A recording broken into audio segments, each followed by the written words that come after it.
ID ஊழியர் கவின் கொலை செய்யப்பட்ட வழக்கில் தற்போது மேலும் ஒருவர் கைது செய்யப்பட்டிருக்கிறார். சுர்ஜித்தின் சித்தி மகன் ஜெயபாலன் என்பவர் தற்போது இந்த வழக்கில் கைது செய்யப்பட்டிருக்கிறார். முக்கிய செய்தி: ஐடி ஊழியர் கவின் கொலை செய்யப்பட்ட வழக்கில் தற்போது மேலும் ஒரு நபர் கைது செய்யப்பட்டிருக்கிறார். கைது செய்யப்பட்டிருக்கக்கூடிய இவர் சுர்ஜித்தின் சித்தி மகன் ஜெயபாலன் என்பது குறிப்பிடத்தக்கது.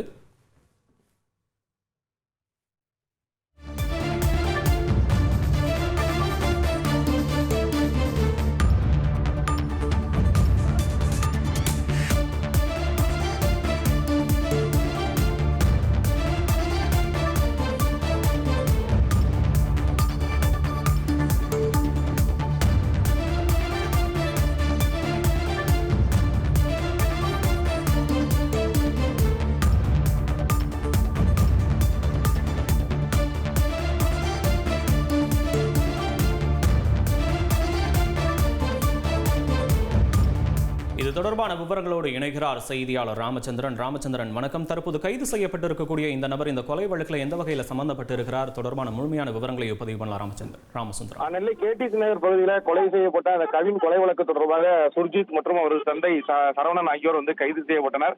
இந்த நிலையில 2 நாட்கள் சிபிசிஐடி காவல் எடுத்து நேற்றைய தினம் முதல் தொடர் விசாரணையானது சிபிசிஐடி அலுவலகத்தில் வைத்து இருவரிடமுமே மேற்கொள்ளப்பட்டு வந்தது. இந்த புறம் ஒரு புறம் வழக்கு விசாரணை நடந்து வரக்கூடிய சூழல்ல தூத்துக்குடியில கவினை காதலித்ததாக சொல்ல அந்த பெண் மற்றும் அவரது தாய் ஆகிய இருவரிடமும் சிபிசிஐடி போலீசார் விசாரணை மேற்கொண்டார்கள். இந்த விசாரணையின் அடிப்படையில் தற்போது ஜெயபாலன் என்ற நபர் கைது செய்யப்பட்டிருக்கிறார். அந்த விசாரணையின் அடிப்படையில் அந்த கொலை சம்பவத்திற்கு அவர் உதவியாக இருந்ததாக தகவல் வெளியாகியிருக்கிறது.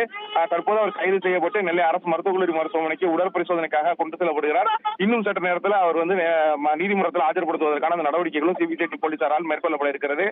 தற்போது அந்த கொலை சம்பவத்திற்கு சுஜித்துக்கு இவர் உதவியதாக முதற்கட்ட தகவல் வெளியாகியிருக்கிறது. கைது செய்யப்பட்ட அந்த நபர் சுஜித்துக்கு உறவினர் எனவும் சொல்லப்படுகிறது. விவரங்களுக்கு நன்றி ராமசுந்தரம். உங்கள் தந்திவன் தொலைக்காட்சியில் தாமரை தினமும் மதியம் 1 மணிக்கு காண தவறாதீர்கள்.